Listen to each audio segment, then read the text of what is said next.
Hello dear student, welcome to Som classes. मैं Piyush sir आज आपके सामने मैं लेकर आया हूं आपके ग्रामर की सेकेंड टॉपिक यानी आपके जनरल इंग्लिश की सेकेंड टॉपिक कौन सिंथेसिस को, और जिसमें आज हम पढ़ने वाले हैं कैसे दिए गए सिंपल सेंटेंस से हम सिंपल बनाते हैं, कॉम्प्लेक्स बनाते हैं और कंपाउंड बनाते हैं। जैसा कि मैं आपको बताऊंगा लास्ट 5 इयर्स के क्वेश्चन, लेकिन ये होंगे कैसे आपके पूरे नियम के साथ। मैं नियम भी इसमें समझाता जाऊंगा, और यदि आप इस नियम को यदि एक बार अच्छे समझने की कोशिश करेंगे तो यकीन मानिए कि आप इसको जरूर सॉल्व करके दिखा दोगे, चाहे कोई आ जाए, सिंपल चाहे कंपाउंड चाहे कॉम्प्लेक्स। तो मेरा बस आपसे यही रिक्वेस्ट होगा कि आप शुरू से लेकर अंत तक वीडियो को देखिएगा, और यदि ऐसा आपने किया तो बेस्ट आपने पाया। तो अब ये आपका सिंपल सेंटेंस, देखिए सिंपल सेंटेंस को कैसे सॉल्व करते हैं। आपने इसमें पार्टिसिपल का नियम पढ़ा हुआ है, आपने इसमें इन्फिनेटिव टू का नियम पढ़ा हुआ है, आपने इसमें जिरंड का नियम पढ़ा हुआ है, और आपने इसमें फ्रेज इन अपोजिशन का नियम पढ़ा हुआ है। यानी कोई ऐसा नियम नहीं रहा जो मैंने आपको न समझाया हो, चाहे वो सिंपल बनाने के लिए हो, चाहे कॉम्प्लेक्स बनाने के लिए हो, चाहे कंपाउंड बनाने के लिए हो। हर एक नियम आपको बहुत अच्छे समझाए गए हैं। और यदि मैं आज तो पूरे नियम बताऊंगा ही, लेकिन जिस किसी को अभी पूरा डिटेल वो नियम देखना है तो नीचे डिस्क्रिप्शन बॉक्स में जाकर लिंक ओपन करके आप जो है उस वीडियो को देख सकते हैं सिंथेसिस के। और चलिए यहां बात करते हैं, यहां भी आपको नियम के साथ ही मैं हल करने जा रहा हूं। इसको भी अगर देख लोगे तो थोड़ी सी मेहनत के साथ आप इसको हल कर लोगे और पूरा शानदार तरीके से आपका मार्क्स आपका होगा।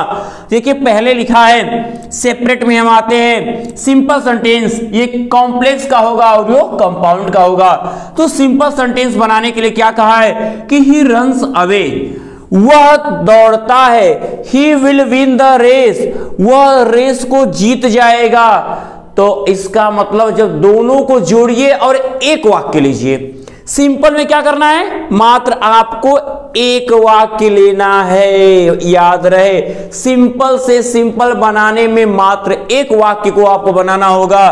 तो वह दौड़, ही रन्स अवे, वह भागता है, he will win the race, वो रेस को जीत जाएगा। तो क्या आप लिखोगे, इसका मतलब इसमें क्या देख रहे, सब्जेक्ट एक होने पे या तो वो पार्टिसिपल होगा या तो इन्फिनेटिव टू के यूज में जाएगा। तो हम देख रहे हैं ही रन्स अवे, तो इसका पर्पज यहां पे, और जहां पे पर्पज हो यानी कि वो रेस जीतने के लिए तेज दौड़ता है, तो जहां पर नानी नी के साथ के लिए आए वहां पे इन्फिनेटिव टू। तो किसमें जब आप जोड़ रहे थे, he runs away, he will win the race, वह रेस जीतने के लिए, तो किसमें, जीतने के पहले नाने नहीं आ रहा था ना, उसी के पहले टू लगा देंगे, बाकी वही रहेगा। क्या लिखेंगे, he runs away, he runs away to win the race. देखिए तो टू विन द, वह रेस जीतने के लिए तेज दौड़ता है। इसी को कॉम्प्लेक्स में पूछ देगा तो यहीं पर पर्पज में सो दैट क्या होगा, he runs away so that, will हो जाएगा माइट में, so that he might win the race, ताकि वह रेस को जीत जाए। ये कॉम्प्लेक्स बन जाएगा। अब यहाँ पे लेकिन सिर्फ बनाना सिंपल था, तो सिंपल के नियम में हम जोड़ के एक वाक्य करेंगे। तो यहाँ पे क्या आया, to, he runs away to win the race. अब चलिए बात कर लेते हैं आपके सेकेंड क्वेश्चन की। लिखा है कि Sadhna is very weak, she can not walk, वो चल नहीं सकती। साधना बहुत कमजोर है, वह चल नहीं सकती। यानी क्या जोड़ दो, साधना चलने में बहुत कमजोर है, बहुत कमजोर है। सबको मालूम होगा कि सो या वेरी या दैट, कैन नॉट का मतलब T double O adverb too use होगा यहाँ पे। यानी वो दौड़ने में बहुत है, वो चलने में बहुत ही कमजोर है। तो आप यहाँ पे लिख सकते हो, वेरी को हटा के क्या लगाना, कैन नॉट हो, और या वेरी या सो हो तो टी डबल ओ की ही यूज होगी, और यहाँ पे इसके पहले इन्फिनेटिव टू, बस कुछ नहीं, इतना सिंपल। क्या लिखोगे कि साधना इज, वेरी की जगह क्या लगा दोगे, ऐसे सेंटेंस आए तो टू, और फिर एडजेक्टिव जो है वो लिख लो। एडजेक्टिव के तुरंत बाद टू होता है, टू एडजेक्टिव प्लस टू, नियम देखो समझाया गया है, फिर मैं नियम बता रहा हूं। वेरी अगर आए तो टू, और कैन नॉट और सी को हटा के उनकी जगह बस टी ओ लगा दो, अंत वाला लिख लो। तो Sadhna is too weak to walk. Okay, अब ऐसे जब हम बात करते हैं तो यहां पे क्या आता है, सी वाज इल, वह बीमार था। सी वेंट टू स्कूल, अब वो स्कूल गया। इसका मतलब क्या, दोनों को जोड़िए, बीमार था तो आप कहोगे ना फिर भी, तो फिर भी चला जाएगा, कहां पे, कंपाउंड बन जाएगा।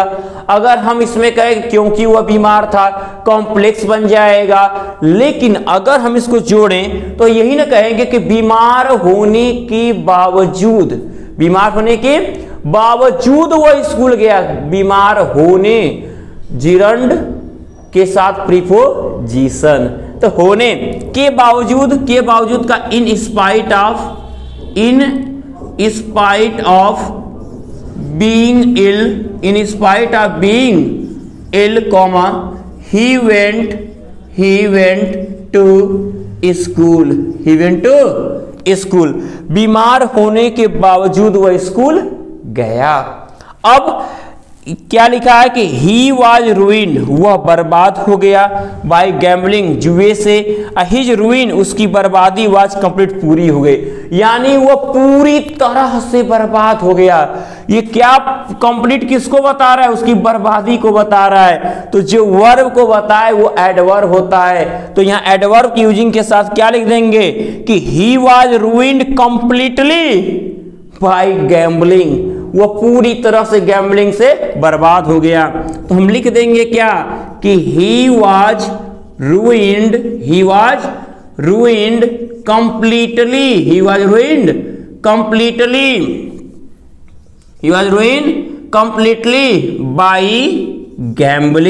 बाय गैम्बलिंग, वो जुए से पूरी तरह बर्बाद हो गया।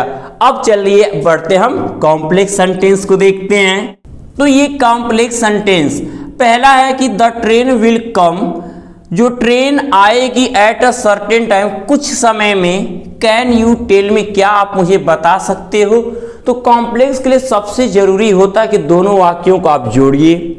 एक वाक्य को ऐसे रखिए कि दूसरा उसी पे आश्रित हो जाए, यानी एक को आपको प्रिंसिपल क्लॉज बनाना है, दूसरे को सबऑर्डिनेट बनाना है। बस सीखना क्या है कि दोनों सेंटेंस को जोड़ते समय किस कंजक्शन का अर्थ आ रहा है, जिस कंजक्शन का अर्थ निकलेगा उन दोनों सेंटेंस के बीच में वो कंजक्शन लगा देंगे, और कुछ नहीं करना। यानी कॉम्प्लेक्स बनाने के लिए आपको प्रत्येक सेंटेंस का अर्थ आना जरूरी है। आप अर्थ निकालने की कोशिश करिए, और अर्थ निकाल के यदि आप जोड़ते समय एक वाक्य को ऐसा रखें कि उसके बिना दूसरा वाक्य पूरा नहीं हो सकता।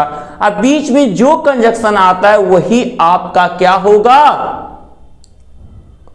कॉम्प्लेक्स बनाने में मदद करेगा।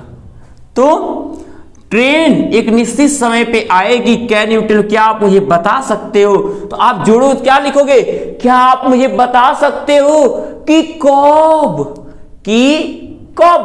ट्रेन आएगी, कि कब ट्रेन आएगी। तो कैन यू टेल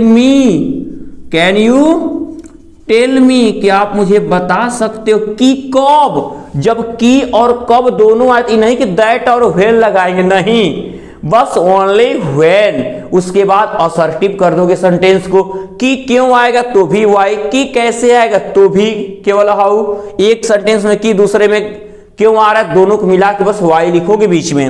तो यहां कब आ रहा है तो कब का व्हेन, कि कब the train will come, the train will come, full stop.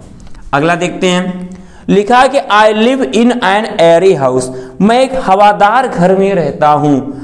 It is a double storeyed, ये 2 मंजिला, यानी कि मैं एक 2 मंजिले घर में रहता हूं जो हवादार है, यानी एडजेक्टिव क्लॉज का प्रयोग किया गया है। विशेषता बताई गई कि वो घर कैसा है, एयरी है यानी हवादार है। हम हम लिखेंगे क्या कि I live in an Airy house, it is double storey, यानी क्या मैं एक ऐसे डबल स्टोरी हाउस में रहता हूं जो एयरी है। तो आप क्या लिखोगे, I live in double storeyed house which is airy, जो हवादार है। अब बात कर लेते हैं good trump over evil in the, अंत में अच्छाई की बुराई पर जीत होती है। दिस इज सर्टेन, तो क्या दिस इज सर्टेन दैट, यह निश्चित है कि good trumps over evil in the end, कि अच्छाई की अंत में बुराई पर जीत होती है। तो आप लिख दोगे this is certain that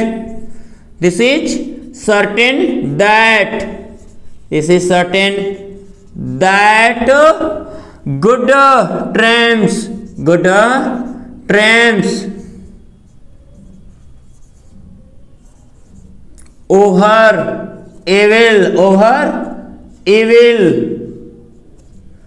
evil in the end, ये रहा। अब आते हैं लास्ट वाले आपके कॉम्प्लेक्स के लाइन में, क्या कि ही रैन सो क्विकली, वो इतना तेज दौड़ा कि ही सुन ओवरटेक हिज फादर, कि वो शीघ्र ही अपने पिता को से आगे निकल गया। तो वो इतना तेज दौड़ा कि यानी only that he overtook his father, कि अपने पिता को क्या किया, अपने पिता से आगे निकल गया। तो आप क्या लिख दोगे कि ही रैन सो क्विकली, साउंड ध्यान देते रहिएगा, he ran so quickly that he overtook his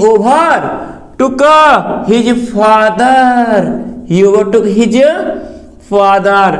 अब ये आपका कॉम्प्लेक्स, पूरे एक एक रूल को भी मैं बोलता जा रहा हूं कैसे ये बन रहा है, यानी अर्थ निकालो, एक भी दूसरे को डिपेंड कर रहे हो। चलिए अब देख लेते हैं कंपाउंड को। कंपाउंड का मतलब है क्या, दोनों सेंटेंस को बस जोड़ना है, आश्रित नहीं करना है, मात्र आपको जोड़ना है इसे।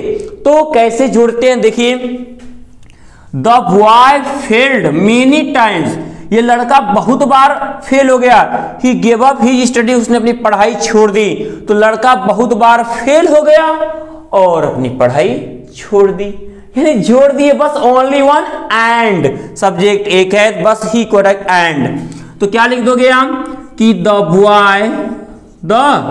Boy failed many times and gave, और छोड़ दिया हिज स्टडीज। सोचिए कि ये इतना आसान होता है ना कि अर्थ निकाल के बस जोड़ना, यानी कंपाउंड आ गया तो इसका मतलब समझिए सोने पे सुहागा है, यानी आप बहुत आसानी से आपका फुल मार्क्स मिलने वाला, क्योंकि आपको और करके देता है। अगर एक में सिंपल दे दिया, दूसरे में कंपाउंड या कॉम्प्लेक्स देगा, एक में अगर कॉम्प्लेक्स दे दिया, दूसरे में सिंपल या कंपाउंड देगा। तो अब अगर मान लो एक में सिंपल एक में कॉम्प्लेक्स दे दिया तो अलग बात है, सिंपल के नियम भी सीख ले, कॉम्प्लेक्स के भी नियम सीख लिए। लेकिन अगर कंपाउंड दे दिया तो कितना आसान होगा आपके लिए। अब अगर अगले की बात करें तो ही इज ए डल प्यूपिल, वह एक मूर्ख शिष्य है। ही इज वेरी रेगुलर, वह मूर्ख शिष्य है और वह नियमित है, यानी वह मूर्ख शिष्य है लेकिन वह रेगुलर है। तो हम क्या लिखेंगे, he is a dull people but he is regular, but he is very regular, लेकिन वो क्या है, नियमित है। ठीक है, अब बात कर लेते हैं आपके तीसरे कंपाउंड सेंटेंस बनाने के लिए। अर्थ बस निकालिए, बस जोड़ दीजिए, यही आपका कंपाउंड है। अर्थ अब कहोगे सर हम अर्थ ही नहीं निकाल पाते हैं। अब बताइए 12 साल आप क्या किए जब एक वर्ड का मीनिंग नहीं पता किए, तो अब इतना तो आपको कोशिश करनी होगी। मेरा काम है नियम को समझाना, आपको जोड़ के दिखाना। मैं क्या करूंगा, मैं आप ये टूटा तो मैं फेविक्विक की तरह आपको जोड़ के आपको आगे बढ़ाऊंगा। अब आपने अपने को कैसे मैनेज करके अब तक रखा है, मैं आपको पूरा नियम मैं सिखा रहा हूं कि आप सीख जाओ। आप जबरदस्ती न सीखना चाहो तो वो क्या कर सकते हैं हम। तो अब द सन रोज, सूर्य उगा, अर्थ देखिएगा, सूर्य उगा, द फॉग डिस्पर्स्ड, फॉग क्या हुआ, गायब, यानी कि आप जोड़ो इसको, यानी जैसे ही सूर्य उगा फॉग गायब हो गए। अब बताइए, यानी जैसे ही कौन सा वर्ड है, जैसे ही। तो बस आपको क्या करना है, बस पहले एज लगा देना है, as the sun rose, as the sun rose, अब कॉमा कर देंगे, the fog dispersed, the fog dispersed. समझ में आया आपके। तो इस तरीके से आपका ये टॉपिक गया। अब अगले पे आते हैं, सेपरेट पे, इसको कंबाइंड करना है। तो देखिएगा, कंजक्शन का एक खेल है, इसमें क्या है, सबऑर्डिनेटिंग कंजक्शन यूज करते हो, इसमें कोऑर्डिनेटिंग कंजक्शन यूज करते हो। जोड़ना है, इसमें एक पे डिपेंड करके दूसरा जाना, इसमें किसी को डिपेंड नहीं करना, डायरेक्टली सीधे जोड़ देना है। जो कंजक्शन का अर्थ है बस वो कंजक्शन लगा देना है। जैसे आपके सामने डू इट वेल, इसे अच्छे से करो, इसे अच्छे से करो, और don't do it at all, या इसे बिल्कुल मत करो। तो इसे करो या मत करो, बीच में हमारे कौन सा शब्द आया, या, इसका मतलब कौन सा शब्द जोड़ोगे, बस ओ आर, बाकी दोनों सेंटेंस यही रहेगा, बस या आ रहा है, ऑप्शन है मेरे पास, ऑप्शन है। तो आप आइदर और भी लगा सकते, आइदर डू इट वेल, या तो इसे अच्छे से करो, और don't do it at all, या बिल्कुल मत करो। समझ में आया। तो यानी जो अर्थ, यानी ऑप्शन का अर्थ है, ऑप्शन में और होता है, और जोड़ने में एंड होता है, विरोध करने में बट लगता है, यही कंजक्शन तो कंपाउंड बनाता है आपका। तो यहां ऑप्शन है तो बीच में और कर दो बस, बाकी कुछ नहीं करना है आपको। डू इट वेल, इसे करो, और don't do it at all, या तो इसको बिल्कुल मत करो, यही है कंपाउंड। ये रहा आपका सिंथेसिस, यानी वाक्यों का मिलान, वाक्यों को मिलाना, सिंथेसिस ऑफ सेंटेंसेज, वाक्यों को मिलाना। तो मेरे प्यारे बच्चों, इसके पूरे लिखित रूल यदि अभी आपको देखना है तो नीचे वीडियो के नीचे डिस्क्रिप्शन बॉक्स में मैंने लिंक प्रोवाइड कर दिया है। सिंथेसिस का आप लिंक ओपन करके उस लिखित रूल को देखकर भी एक बार समझ सकते, क्योंकि मैंने रूल बताते बताते हल किया है। तो उम्मीद करते हैं कि आज की वीडियो आपको बहुत पसंद आई है, और यदि पसंद आ गई है तो क्या करना है जानते हैं, ज्यादा से ज्यादा लाइक और शेयर करते जाइए। तब तक के लिए गुड लक।